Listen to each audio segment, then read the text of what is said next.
Good morning.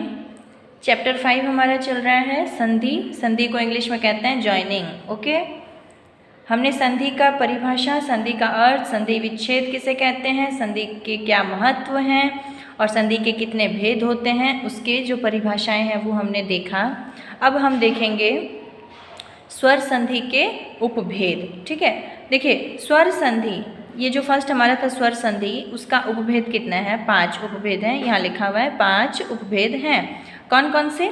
दीर्घ संधि, गुण संधि, वृद्धि संधि, यण संधि, अयादि संधि। ठीक है, ये 5 क्या हैं? स्वर संधि के उपभेद हैं। फर्स्ट है आपका दीर्घ संधि। तो दीर्घ संधि यहाँ डेफिनेशन दिया गया है, देखिए, एक ही जाति के स्वरों के निकट आने पर उनके मेल से उसी जाति का दीर्घ स्वर बन जाता है। इस मेल को दीर्घ संधि कहते हैं। मतलब एक जैसा जहाँ स्वर नज़दीक आता है तो जब वो मिलते हैं तो उसका दीर्घ स्वर बनता है, यानी बड़े स्वर बन जाते हैं। कैसे बनते हैं एग्जाम्पल देखिए, उसके बिना आपको समझ नहीं आएगा। एग्जाम्पल देखते हैं। देखिए एग्जाम्पल दिया गया है यहाँ, अ धन अ बराबर आ। तो अ और अ एक जैसे हैं ना, तो आ हो गया। अब अ प्लस आ बराबर आ प्लस अ बराबर आ। छोटी ई जिसको हम हर्षई बोलते हैं, हर्स्व ई, और धन हर्स्व ई, यानी छोटी ई जब छोटी ई से मिलते हैं तो बड़ी ई बनते हैं, यानी दीर्घ ई बनते हैं। तो ऐसे ही जब समान स्वर मिलते हैं तो दीर्घ स्वर बनता है। नेक्स्ट है आपका गुण संधि। गुण संधि की डेफिनेशन देखिए, यदि अ या आ के बाद हर्षई या दीर्घ ई हो तो दोनों के स्थान पर ए, यदि हर्षऊ या दीर्घऊ हो तो दोनों के स्थान पर ओ, और यदि री हो तो अर हो जाता है। इसे गुण संधि कहते हैं। देखिए अ या आ के बाद हर्षई या दीर्घई हो तो दोनों के स्थान पर ए बनते हैं, और हर्षऊ या दीर्घऊ हो तो दोनों के स्थान पर ओ बनते हैं, और यदि री हो तो अर बनते हैं। देखिए पहले अ या आ के बाद वाला देखते हैं। तो अ या आ के बाद हर्षई या दीर्घई हो तो क्या बनेगा? ए। तो अ धन हर्षई बराबर ए, अ धन दीर्घई बराबर ए। इसी प्रकार देखिए हर्षऊ या दीर्घऊ हो तो दोनों के स्थान पर ओ बनता है। तो हर्षऊ वाला देखिए, अ धन हर्षऊ बराबर ओ, अ धन दीर्घऊ बराबर ओ। अब उसके बाद क्या है? री वाले, री हो तो अर हो जाता है। अ धन री बराबर अर, आ धन री बराबर अर, ऐसे बनता है। ठीक है, तो ये हो गया आपका गुण संधि। नेक्स्ट है आपका वृद्धि संधि। बाकी वाले आप अपने रीडिंग कीजिएगा, आपको समझ आ जाएगा।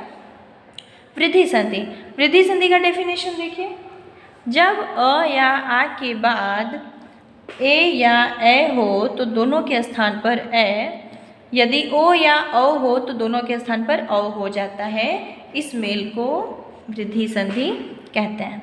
अ या आ के बाद ए या ए हो तो दोनों के स्थान पर ए आ जाएगा, ओ या औ हो तो दोनों के स्थान पर औ हो जाएगा। ठीक है, देखिए अ धन ए बराबर ए, अ धन ए बराबर ए, आ धन ए बराबर ए, है ना। तो ये ऐसे बनेंगे। उसके बाद देखिए अ धन ओ औ बराबर औ, अ धन ओ बराबर औ, तो ये ऐसे बनता है। ठीक है, इसका आपको लास्ट वाले का याद रखना है कि कैसे चेंज होता है। नेक्स्ट है आपका यण संधि।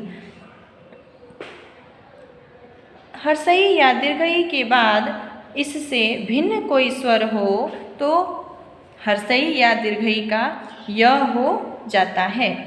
हर्षऊ या दीर्घऊ के पश्चात इससे भिन्न कोई स्वर हो तो हर्षऊ या दीर्घऊ का व हो जाता है, और री के पश्चात री को छोड़ कोई अन्य स्वर हो तो री का र हो जाता है।